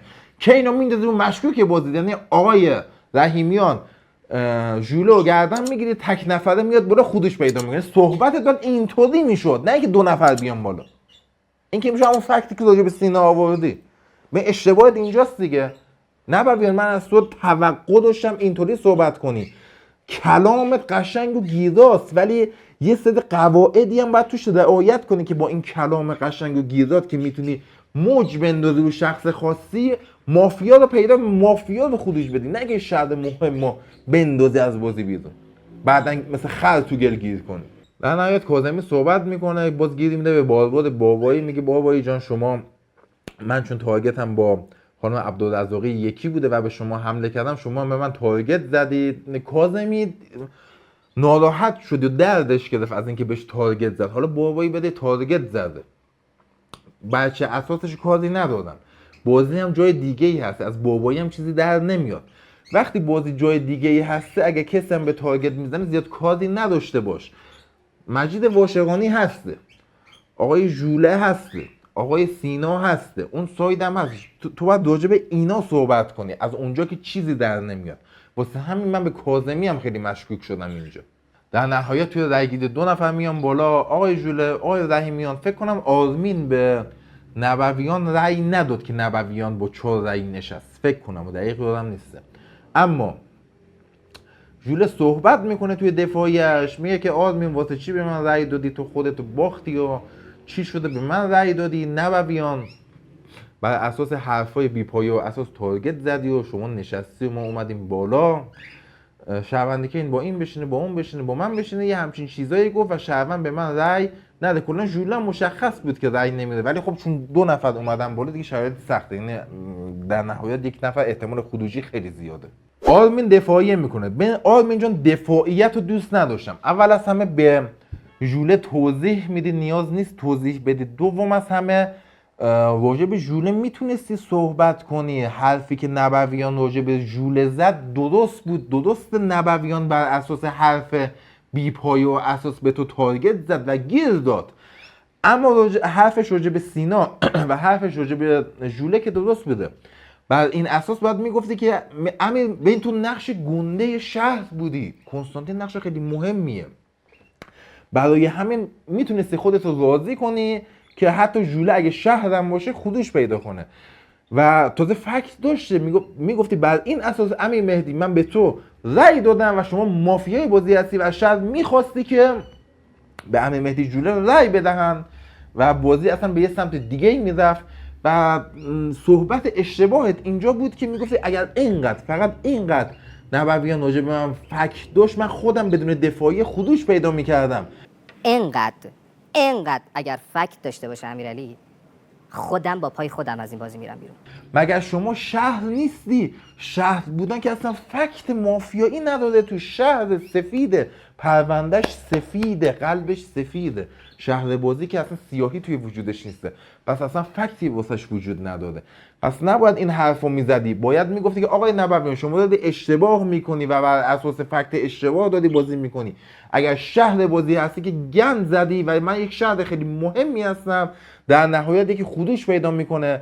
من موافق اینم که ژوله بر اساس اینکه منو تو توی باکس گذاشته خودش پیدا کنه و مافیای بازی و بهش رأی میدم. من و از اون طرف سینا هم خیلی مشکوک بود. سینا چرا بالا نیومد؟ اینطوری باید صحبت میکردی آقای رحیمیان که دفاعیت رو دوست نداشتم و در نهایت گفته که شهروند به شما رأی ندهد. در نهایت آقای رحیمیان رأی میاره و تنها شانسی که شهروندا میارن این بوده که کارت حرکت آخر افشای هویت میفته. اینجا افشای هویت که میفته یه سری سناریوهای تیم مافیا خب کنسل میشه. نمیگم خودزنی میکردن و نه، اما خب یه استلامشون اینجای بازی نمیسوزه، یه استلامشون نمیسوزه و خب خیلی به خیلی چیزا میتونستن فکر کنن که فکری هم نکردن. رحیمیان خودش پیدا میکنه و ما یعنی شهروند کنستانتین خودش رو از دست میده. شب میشه، تیم مافیا شات میکنه، دکتر رو میزنه، دکتر هم خودش رو هیل میده، با این مسئله کاری ندارم. افسون میکنه لئون خیلی بدبخت بود این بازی ها. شب اول افسون میشه، با شب دوم دستبند جلوش میفته، شب سوم سلاخی میشه. لئون خیلی بدبخت بود. اصلا این قسمت به جای اون اسمی که گذاشتم هم لئون بدبخت، نمیدونم اتحادیه تبرفروشان، اتحادیه کامیونداران، نه اتحادیه تبرفروشان خیلی بهتره. آره لئون که دهنش سرویس شد، چی میکنه؟ افسونش میکنن. شهروندی کین موین میزنه به مجید واشقانی، کار خوبی کرد. مجید واشقانی خیلی مشکوک بود. البته سینا هم مشکوک بود. سینا فک داشت، ژوله هم فک داشت، واشقانی هم فک داشت. واشقانی انتخاب کرد چون یه کانکشنی بین نبویان هم داشت. گفت اگه نبویان هم مافیا باشه پس اینم مافیا، چون نبویان مافیا داشت زد به واشقانی که رونالدینیوی کار کنه. شهر بود بنده خدا تبر بازی کرده بود، به ژولم که میزد طرف جک بود بازم دیس میشد. فقط تنها شانسش این بود که بزنه به سینا که به سینا هم نزد. نه معین تا اینجا خوب بازی کرده. از معین من همیشه ایراد میگرفتم، الان معین خوب بازی کرده خدایی. تو این قسمت معین خیلی خوب بود. جک هم که در نهایت طلسمش رو میزنه به معین زندی. خیلی خوب میرسیم به روز 2. آقای واشقانی سر صحبت میشه، چالش میده به ژوله. ژوله کده‌گیری میکنه و میریزه به نبویان. نبویان گیر کرده، الان واقعا لودر مونده، گیر کرده ولی خودشون نمیبازه. خوشم میاد ازش، خودشون نمیبازه. ژوله میگه چی شد؟ به واشقانی گیر میده. آقا سایت دد اومده، الان به کی رأی میدی؟ به نبویان رأی میدی نمیدی؟ مشخص شده برات؟ مشخص نشده؟ طرف مافیاست. فکتای نبویان رو میاره بر اساس صحبت‌های بی‌پایه و اساس گردن گرفته. طرف شهر شده، کنستانتین رو داده بیرون و خب حرفش درست بوده، کده‌گیری رو کرده، ریخته موج و انداخته رو نبویان. هیچ صحبت خاصی الان از ژوله در نمیاد. نوبت به صحبت آقای واشقانی میرسه. ارجاع میدهد به کتاب گردنگیر، نمیدونم صفحه فلان، پاراگراف فلان، خط فلان، کلمه فلان، که اگر کسی گردن بگیرد، طرف اگر شهرم باشد باید از بازی خداحافظی کند. تو کتاب گردنگیر صفحه 23 که کسی که گردن میگیره حتی اگر شهر باشه باید باش خداحافظی کنه. دیسلایک آقای واشقانی. ممکنه یک شهر اشتباه گردن بگیرد، حالا به هر دلیلی شهر از بازی کم بشه، ساید شهروندا ضعیف میشه و ممکنه نقش مفیدی هم داشته باشه. به همین دلیل اگر شما متوجه شدی گردن گرفته، شهر داده بیرون و خود شهره، باید تو بازی نگهش دادی، نه اینکه خروجش بدی. این کتاب شما مورد تایید و مهر تیم مافیا فلز نیست. کتابت منسوخ شده است، به درد نمیخوره. تایید مجوزش رو ما باید صادر کنیم که صادر نکردیم. کتاب تایید شده نیست. بیا یه جلد از کتاب خودمون بهت بدیم تا بازیت بهتر بشه آقای واشقانی. در نهایت واشقانی میگه که نبویان خب 99% مافیاست، اما دوست دارم بازم صحبت کنه و ما باید امشب، میگه امشب، نمیدونم چرا نمیگه امروز، امشب باید، منم میگم امشب، باید به اجماع برسن و در فاز روز بازی یکی خروج بدن. بازم 100% نمیگه نبویان. رفاقتی که بین این دو نفر هست خیلی شدیده. تو بازی رفاقتی وجود ندارد، اینو یادت باشه آقا مجید. اصلا کاری ندارم آدم با معرفتی هستی یا آدم با معرفتی نیستی یا فروش یا خیلی جد زندگی فروشی کرد، اما تو بازی رفاقتی وجود ندارد. تمام. ترن صحبت معین، نه ترن صحبتش نیست، فکر کنم چالش میگه، حالا کاری ندارم این حرفو. میگه که 99% چیه، 100% نبویان مافیاست، قطعی باید خودش پیدا کنه. 2 نفر آورده بالا، همون کاری که سینا روزانی کرده. 2 تا آورده بالا، شما قطعی مافیایی. و خب خیلی بهش مشکوک شده. من به معین حق میدم، ما نمیتونیم به معین گیر بدیم. من خودم واقعا نبویان و مافیا داشتم به خاطر اون گندی که آخر سر زد 2 نفر آورد بالا. شما اگه اون کارو نمیکردی، مافیای قطعی ما میشد سینا میشه، ولی خودت 2 نفر آوردی بود. این واسه چی بود؟ یعنی واقعا فکر کردی جفتشون با هم مافیان؟ دیگه اینقدر که پلیر نیستی، اصلا پلیر نیست. یعنی این قسمت اصلا پلیر نبودی، خیلی نوب بازی، خیلی آماتورگونه بازی کردی. یعنی اعتماد به نفس کاذب داشتی آقای نبویان. ما این نفع درستی میزنیم میگه آقا گردن گرفته، فکت مافیا روش میشینه، کاملا موافقم و باید خروج پیدا کنه. اگر ایشون هم تو بازی بود همچین کاری با من میکرد. سینا بلند میشه صحبت میکنه. توی این صحبتش تمامی کلامش قشنگ و زیبا بود و هیچ فکت مافیایی از توش در نمیومد. حالا اگه من تو بازی بودم بر اساس فکتی که، یعنی گافی که روز قبل داده بود، بازم مافیا داشتمش. اما صحبت میکنه میگه نبویان اینطوری بوده اونطوری بوده، این کارو کرده اون کارو کرده. ممکنه مافیا نباشه، شهر هم نباشه، ممکنه جک باشه که دوست داره این بده بدون اون بده بدون. فکتای مافیا راجع به نبویان رو میاده، راجع به بقیه هم میاده. از صحبت‌های سینا چیز خاصی در نمیاد و کاملا خیلی قشنگ بازی رو تحلیل میکنه. اما در نهایت فکت مافیا دوش مینشست بر اساس گاف روز قبلش. دیگه کسی پیگیری نمیکنه. یعنی سینا خیلی دوستینی بود، خیلی دوستینی بود. نبویان زودش نمیرسه، گاف داده، گیر کرده، 3 شات مافیا میزنه، دوش نمیتونه کاری کنه. قاسمی بلند میشه راجع به همشهری کین صحبت میکنه، میگه الان تو این بازی ما شانس شهروندی واسه نبویان میتونیم بذاریم، احتمال اینکه همشهری کین زده باشه به نبویان زیاده، واسه همین اگه همه قرار باشه بهش رأی بدن واسه من شر میشه. اینجا کاظمی واسه من خیلی مشکوک شد. اینجا امیر کاظمی واسه من خیلی مشکوک میشه به خاطر اینکه اصلا خب چیکار داده اول اصلا با نقش همشهری کین، چرا میخواد نقش همشهری کین رو بریزی وسط؟ اصولا مافیا این کارو میکنه که سلوخی کنه و شاکوشی کنه. بهار قاسمی هم این کارو میکنه، واسه همین چین مافیایی من اینجا باز عوض میشه. امیر کاظمی، بهار قاسمی، مجید واشقانی، سینا دازنی، ژوله. یعنی مشکوکای بازی من اینا میشن. مشکوکای بازی من دیگه قطعی اینا میشه. من یکم جلوتر حالا بهتون گفتم که حالا بهار قاسمی هم این صحبتو میکنه.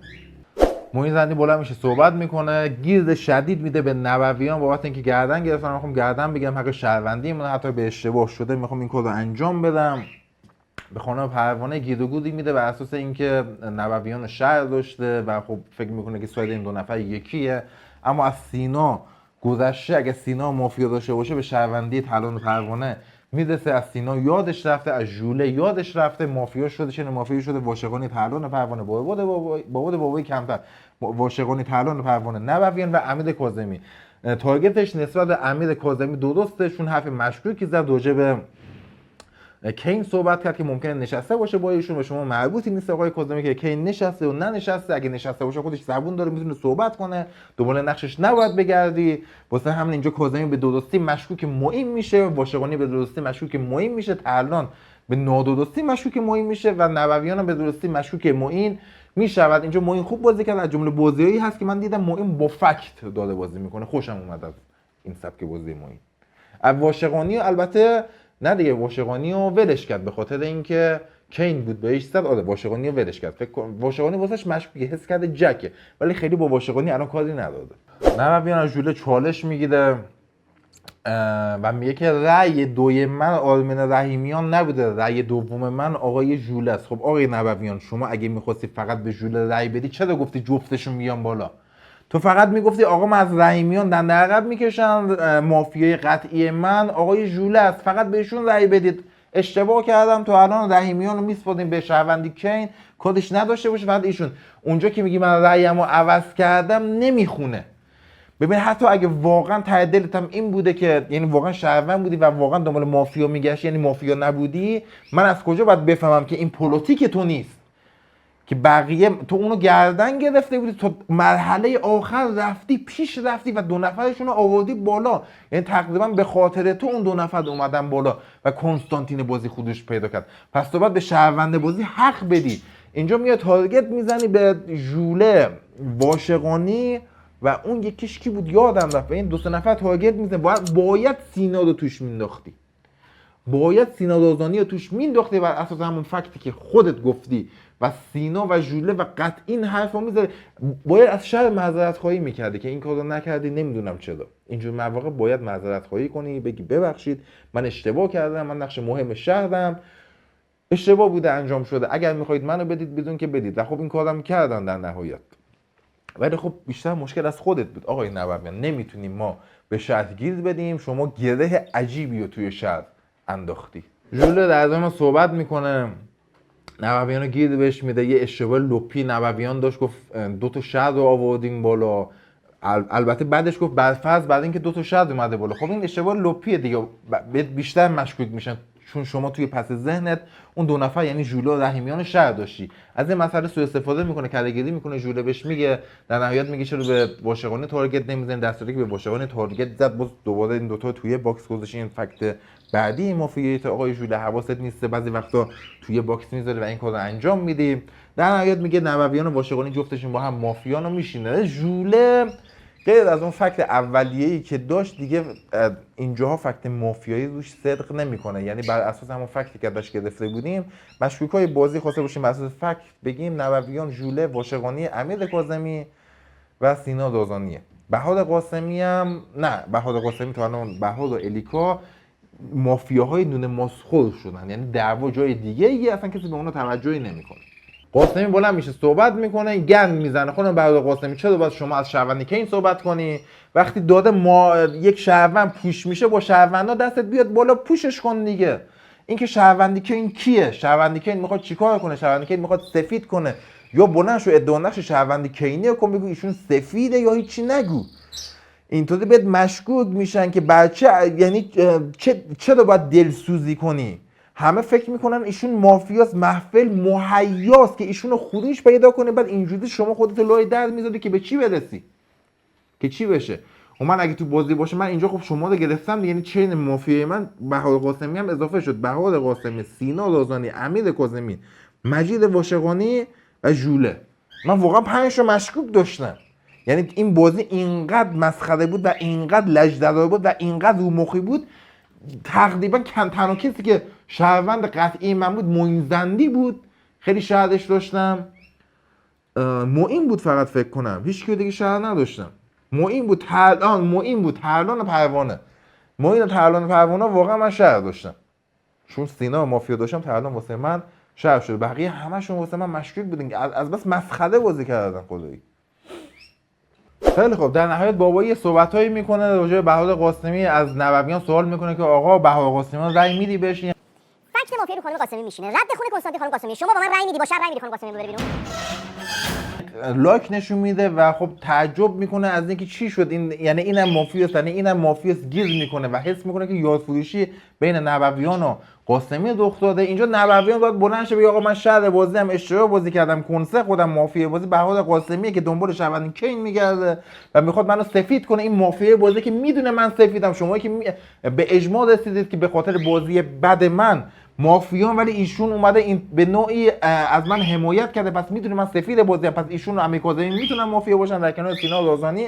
پس ترلان پروانه سفیده، سینا میشه مافیاست، مجید واشقانی میشه مافیا بر اساس صحبتایی که کردیم و تارگتی که به من نمیزنه و باکسی که قرار داده به امیر مهدی ژوله. به من اعتماد کنید. امروز خانم بهار قاسمی رأی و جمع کرد برای بهار قاسمی که این کار رو نکرد. نبویان بهار قاسمی صحبت میکنه، یه سری استراتژی ذهنی به بود بابایی میگه که اگه من شهر بودم نوبیان شهر بود اینطوری میشد، من شهر بودم نوبیان مافیا بود اینطوری میشد، من شهر بودم ایشون شهر بود اینطوری میشد. من خواستم دلسوزی کنم، این حرفو زدم. ببین اگه می‌خواستی دلسوزی کنی نمیومدی بگفتی دنبال شهروندی کین میگشتی. اگر خود شهروندی کین بودی میگفتی که نبویان سفیده، به من اعتماد کنید، من میدونم ایشون بد بازی کرده، اشتباه بازی کرده، اینطوری صحبت میکردی. اگر می‌خواستی دلسوزی کنی، یعنی شهروندی کین نبودی، راجع به کین صحبت نمیکردی، میومدی میگفتی که آقا ممکن ایشون بد بازی کرده، فکت مافیا برای آقای ژوله بیشتر میشینه، برای آقای واشقانی بیشتر میشینه و برای آقای مثلا کی رازانه بیشتر میشینه. ایشون اگر مافیا باشه چرا باید همون اول خودش رو لای منگنه بندازه و گردن بگیره؟ اما شما چون دنبال کین گشتی میشه مشکوک بازی میشی خانم بهار قاسمی. در نهایت خانم عبدالرزاقی خانم عبدالرزاقی میاد آقای ژوله رو سفید میکنه، میگه ایشون سفیده منه. ژوله فکت مافیایی داشت، نمیتونه سفید شما باشه، حتی اگه سفید شما هم باشه نباید سفیدش میکرد، به خاطر اینکه آقای نبویان شهده و تارگت اصلی ژوله است و ژوله جکه و بعدن که استلام بگن و ایشون رو رأی بدن اینجا بهت شک میکنه. نباید آقای ژوله چی میکردی؟ سفیدش میکردی، فقط میگفتی که آقا مشکوکای بازی نبویان و مجید واشقانی. مجید واشقانی بلند میشه صحبت میکنه، یه سری استلام میگیره از بقیه، کی رأی داده کی رأی نداده، کی سفیده کی سیاه، با این مسئله کاری ندادم. میاد میگه که امیرعلی شما مافیایی و فکتای مافیا روت میشینه، حتی اگه شهر هم باشی بد بازی کردی و کد کردی شهر به گمراهی کشیده بشه، صحبت‌های بدی داشتی و اینجور چیزا. حتی اگه مافیا هم باشی چون رفیقمی کدی باهات ندادم. تارگت اصلی من خانم بهار قاسمیه و ایشون رو گردن میگیرن و ساید من با ایشون در میاد. صحبت شما کجاش ایراد داشت؟ اول از همه اگر شما فهمیدی که آقای نبویان شهر بازیه، حالا من نمیدونم آقا توی ذهن واشقانی چی بوده، ایشون رو مافیا داشته و دو حساب رفاقت نمیخواسته بدش بیرون یا ایشون رو شهر داشته این حرفو زده. اگر ایشون رو مافیا داشته و بر اساس رفاقت میخواسته بده بیرون، آقای واشقانی شما مافیا بازی نکن، چون مافیا بچه بازی نیست. برو چند تا اسباب بازی رو خاله اسباب بازی وسیله و چیز بگی بشین خونه با بچه‌هات بازی کن، برو مهد کودک بازی کن، مافیا به درد شما نمیخوره. این یک.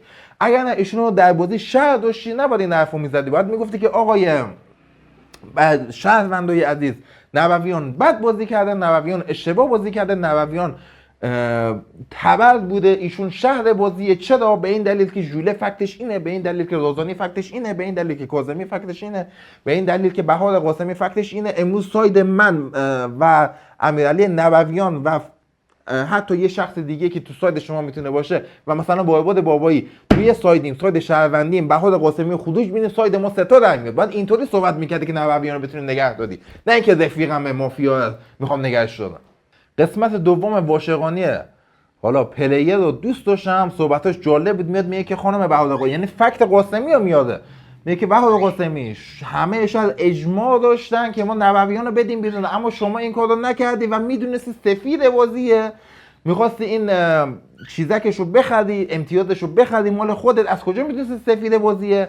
شما رأی خروج رو داده به کنستانتین بازی، پس بر این اساس شما مافیا بازی هستی. اینجا فکتش درسته اما تیکه اولش اشتباهه، اما بازم کسی باش بازی نمیکنه، چون از اول بازی واشقانی مشکوک بودی، از اول بازی تارگت نزدی، سفید کردی. نکن داداش من، سفید نکن. اگر نمیتونی سیاه پیدا کنی سفید کن، تو ذهن سفید کن. نیاز نیست بقیه بگی ایشون سفیده، ایشون سفیده، ایشون سفیده. این یه سری از قلقای بازی تو باید اصلاح کنی، چون بازی خوب یاد نگرفتی. مجید جان خیلی خب، نوابم بالا میشه صحبت میکنه، یعنی میاد بالا با 6 رد میاد بالا، باید دفاعیه کنه. در دفاعیش به واشقانی گیری میده، میگه آقا شما تو منو با اون فلانی یا توی باکس گذاشتی و ما سفید کردی و تارگتی هم نزدی و تو خودت چی هستی و بعد الان به من میگی باید بدم بیرون. تو خودت خیلی مشکوکی. از اون طرف یه سری گیدگودایی به ژوله و بقیه میده. ژوله میاد با یه جای صحبتش حال نکردم، میاد میگه آقا اول از همه شاخشونه میکش، به این شما باید معذرت خواهی کنی، بگی ببخشید اشتباه کردم، این کارو نکردی، این کارو باید میکردی آقای نبویان. دوم از همه چون اشتباه کردی دیگه، گره زدی به بازی. دوم از همه تو شما ژوله رو گرفتی، میگی من میادم اونجا زن زیبا بکشم، مجید واشقانی جک بازی فیس آف بکشم، میذارم جلوی آقای ژوله. زن زیبا بکشم میگم مجید واشقانی جک کنجشته بازی، مجید میره بیرون میشینم تو بازی. اگه برم فیس آف بکشم میذارم جلوی آقای ژوله. آقای دکتر بازی مگه نمیگی ژوله سفیده؟ خودم شب سفیده تو سیف کن. اول از همه شما جلوی ژوله اگر بذاری نباید بگی من فیس آف جلوی ژوله میذارم، بعد نباید از دکتر خواسته باشی که هیل بده. این یعنی سوء استفاده از نقش و جهت‌دهی به نقش، سوء استفاده از کارت و جهت‌دهی به نقش. شما از کارت فیس آف سوء استفاده کردیم. برفرض اگر ژوله مافیا باشه، شما شهر باشی، خودش پیدا کنه، فیس آف کیت بیاد بندازی جلوی ژوله و ژوله مافیا باشه، یاداشو ببینه، شهر بشه، دکتر هم هیلش بده، یعنی شما از نقش دکتر و شما از کارت فیس آف سوء استفاده کردی و این یه جریمه‌ای باید داشته باشه. نمیدونم جریمه‌اش چیه. این سوء استفاده از کارت و از نقش جهت‌دهی داده، یعنی قشنگ دست مافیا رو میبنده که اگر مافیا باشه ژوله و بالاخره خواسته باشه به سایدش کمک کنه، نه به سایدش که نه، تیم مافیا ضعیف میشه، چون در سناریو پر از باگ اینها که فیس آف میفته جلوی من مافیا، من شاید میشم، یادم باید منو شات کنن. اگر دکتر بفهمه این مسئله و هیل بده، اون بیدار میشه و خب میدونه دیگه مافیا کیو هستن و این بازی چه ارزشی دارد؟ هیچ. در نهایت نبویان با کلی ادعا و این حرفا میگه من فیس آف میکشم، من چی رو میکشم، ذهن زیبا میکشم، دستبند بهش میفته، دستبند رو میندازه جلو لئون و لئون دوباره امشب افسونه یا از ابیلیتیش نمیتونه. لئون خیلی بد شانس بود. حالا اگه هم بد شانس نبود فکر کنم کاظمی رو میزد خودش میرفت بدون، ولی خب کلا چی بوده، از ابیلیتیش نمیتونست استفاده کنه. شب میشه، مافیا کیو میزنه؟ مافیا لئون رو میزنه. لئون جلیقه داشته، افسون میکنن کاظمی و فکر میکنن کاظمی دکتر که بوده، افسونش میکنن اما شاتشون نمیشینه، باز فکر میکنن که کاظمی جکه که اشتباه فکر میکنن. خب اون لئون بوده، جلیقه داشته. کین هم که کارشون انجام داده. روز جدید شروع میشه، مجید واشقانی به شدت بلند میشه، دوباره گردن میگیره بهار قاسمی و بر اساس فاکتور قبلی سینا میذاره تو همون باکس و خیلی جوش و خروش و عصبانیت خاصی داره که بهار قاسمی مافیای بازی. من میدونستم امیرعلی اشتباه کرده، بر اساس فکت گردنگیری و کتاب گردنگیری ایشون باید خروش پیدا میکرد، به حرف من گوش نمیکنید و این حرفا و شالله بازی در میاد تا در نهایت همین اتفاق نمیفته. دو سه تا فکت بیار مجید واشقانی، شهر و با شهر دوست کن، اتحاد شهروندی به وجود بیاد تا بتونی این مافیای وقیح رو از بازی خروج بدی. مجید جان کاظمی بلند میشه صحبت میکنه مافیا قطعیش بابایی میشه و سینا دازانی. بابایی بر چه اساس من نفهمیدم. سینا دازانی بر چه اساس؟ بعد این اساس که شما میدونستی که سفید نبویان، نه میدونستی رحیمیان سفید، نبویان سفید، مافیاش میکنی. جفت فکتاش اشتباه بود یا حداقل واسه دازانی قوی نبود. بعد واسه دازانی یه فکت دیگه می آورد، بعد واسه یه بابایی که اصلا فکت نداشت بعد بلند شدی بابایی گردن گرفتی تو که اصلا صحبت نمی‌کردی. یعنی اصلا من کاظمی اصلا واسه من سفید نبود. امیر کاظمی به شدت بد بازی کرد، گند زد تو بازی. واقعا فکر کردن جکت، یعنی هم از ابیلیتی شبشون متوجه شدم، هم در اتفاقاتی که در روز بازی افتاد میخورد که جک بازی باشه. خیلی میخورد که نقش مستقل بازی باشه. کاظمی جان خیلی گند زدی، خیلی بد بازی کردی، نمیدونم چرا، ولی خب با این بازی که داشتی یعنی کلا کسایی که تو این بازی بودن نمیخواد فینالیست باشن غیر از حالا چند نفر.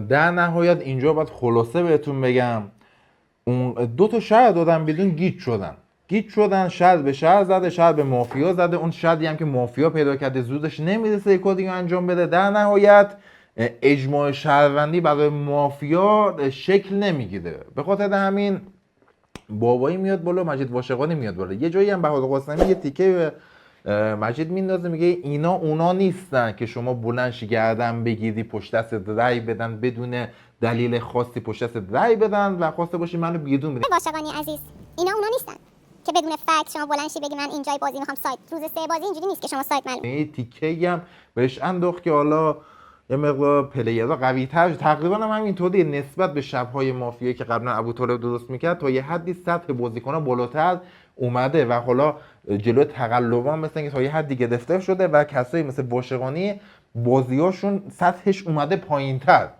چه واشقانی مافیا شده چه شهر شده سطح پایین‌تری رو داشته تو این فصل پدرخوانده 2. من سطح پایین‌تری رو ازش دیدم. میگم دیگه در نهایت اون اجماع شهروندی شکل نمیگیره.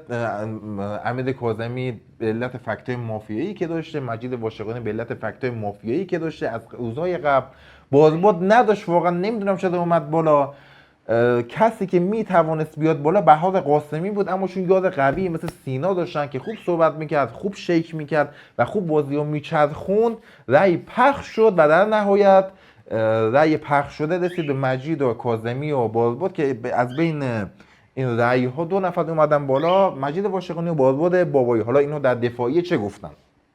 بابایی در دفاعیش اول ناراحت میشه، میگه واسه خودتون پماد سوختگی بیادید و پماد بیادید. فکر کنم بعد از بازی حسابی میخواست حالشون رو بگیره. از نظر کلامی بالاخره موجود از کلامش نافذ و قویه، حسابی میخواست بهشون تیکه بندازه. کاری ندارم با این مسئله، تهدید میکنه تا یه حدی شهروند و ناراحت هم شده. منم بودم ناراحت میشدم، هرچی حرف و ادله میادیم قبول نمیکنن. بابایی فکت مافیایی زیاد نداشت، نمیدونم چرا اومد بالا، اما حرفش کاملا درسته. امیر کاظمی که صحبت نمیکرد، حرفی نمیزد، هیچی نمیگفت، یهویی میاد بدون هیچ دلیل خاصی بابایی رو گردن میگیره. ساید بابایی با کیا بوده با کیا نبوده، تقریبا نبویان بابایی مافیا نداشت، شرش هم نداشت، سوسو بود. اتفاق خاصی سمت بابایی نبود، فقط معینزت بهش گیر داده بود، عبدالرزاق بهش گیر داده بود. بازی جای دیگه ای بود، بازی سمت ژوله باید میرفت، سمت سینا باید میرفت که نه حداقل واشقانی خودش پیدا میکرد بهتر، یعنی میومد بالا تکرای بهتر بود. از اون طرف تارگت اصلی بابایی هم بالا نیومد، مافیا رفت پشت امیر کاظمی، بابایی آورد بالا و واشقانی. به این علت حالا در نهایت مافیا میبازه. این جالبه، تش مافیا میبازه. چرا میبازه؟ به خاطر اینکه سناریو تعادل نداده. الان بهتون میگم چرا. در نهایت واشقانی خودش پیدا میکنه، کد سکوت بردوام میگیره، کشم میندازه جلوی بابایی، میدونه شهر، میگه تو صحبت نکن دیگه، از این شهر چیزی بر نمیاد. کشم میندازه جلوی معین زنده، میگه شما صحبت نکنی بهتره. معین بد بازی نکرده آقای واشقانی. شما روز معارفه و 1 تقریبا 2 دیتای خاصی وارد بازی نکردی. این روز آخر بود که دیگه مافیاتو پیدا کردی، بهادر قاسمی رو پیدا کردی، سینا دازانی رو پیدا کردی، ولی خب اون موقع دیگه فایده ای نداشت. من شهروند مشکوک بودم بهت، متوجه شد؟ من شهروند بهت مشکوک بودم، ولی خب اونجای بازی آدم اگه حرفه‌ای بود متوجه میشد که دیگه شما شهر بازی هستید، چون بهادر قاسمی هم فکت داشت دیگه. اونجای بازی مشخص میشد این مقدار شهرونده، چون اون آموزش لازم با شما صورت نگرفته، یکی دو تا اشتباه که کنید، یکی دو تا مسئله معمولی که براتون به وجود بیاد، ذهنتون کشش اینو نداره که تجزیه تحلیل دقیق انجام بدید.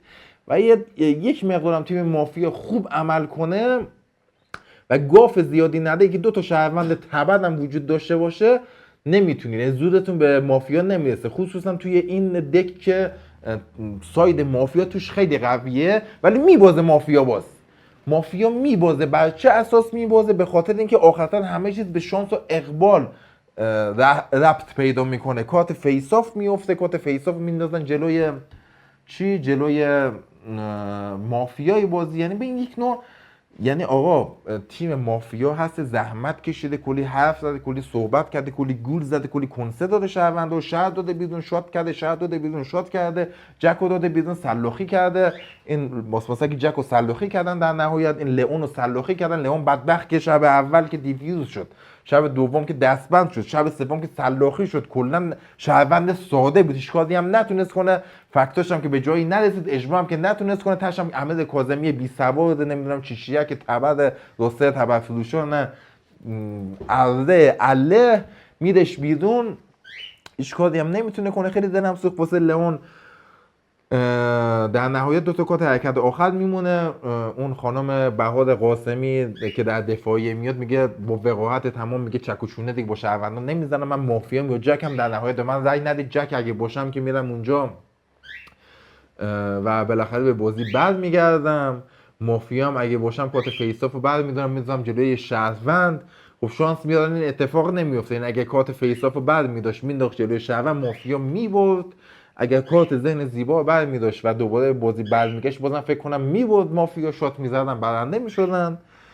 اگر هم این اتفاق نمی افتاد که یعنی ذهن زیبا افتاد، جکو اشتباه حد زد، یعنی از نظر فکتی درست گفت امیر کاظمی، هم در روز خیلی بد بازی کرد، هم در شب شات نشد. برای همین از نظر فکتی تا یه حدی درست گفته، چون فکت شب داشته. به این علت اشتباه میگه. روز بعدم اینا میان سوء استفاده میکنن شهروندا از کارت فیساف، یه شهر رو میدن بیرون. موین واسه همه شهر بوده، نمیتونستن کارش کنن، موین رو میدن بیرون، کارت فیساف رو برمیداره میندازه جلوی سینا. بالاخره سینا الیکو میتونست از پلیتیکای دیگه که حالا سخت اون پلیتیکا و خب بازم خوب بازی کردن، نمیتونم بگم سینا و الیکو بد بازی کردن، میتونستن اونجا پلیتیک دیگه ای به کار ببرن و مخالفت نکنن با خارج شدن معین، تا حداقل معین کارتو جلوی سینا نندازه، مثلا به اشتباه کارتو جلوی کسی دیگه ای بذاره، کارتو جلوی امیر کاظمی بذاره. یعنی میتونست از این پلیتیک استفاده کنن که امیر کاظمی مافیای بازی اما معین شر بازی، معین ما به تو اعتماد میکنیم، شما از بازی خارج شو، اما کارتو بذار جلوی مثلا امیر کاظمی یا مثلا جلوی ترلان پروانه. همچین کار دیگه انجام میدونه، یعنی حمله نمیکردن به معین.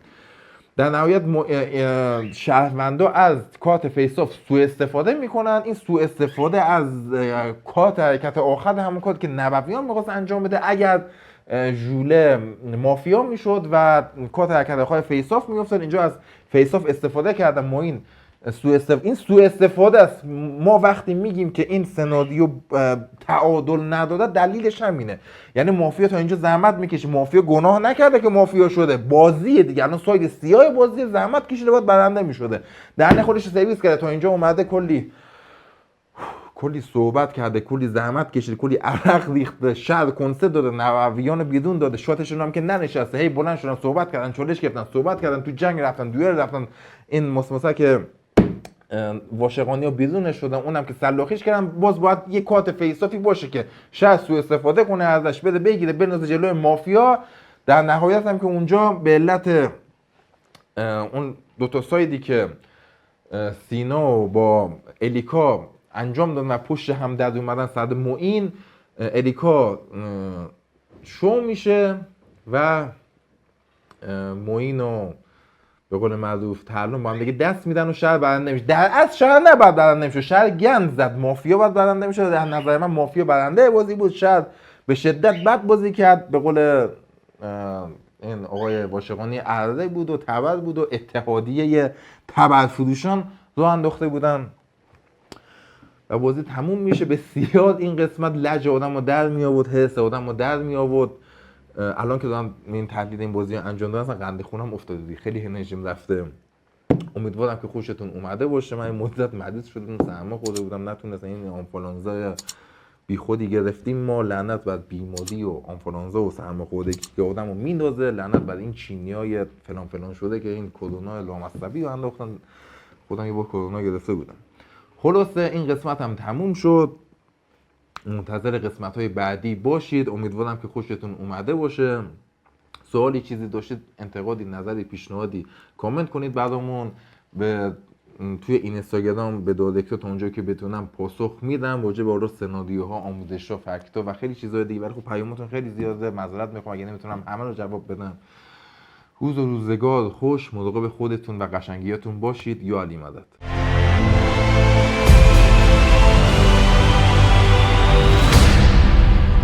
مافیا فرندز تیوی، شبکه دوستان مافیایی.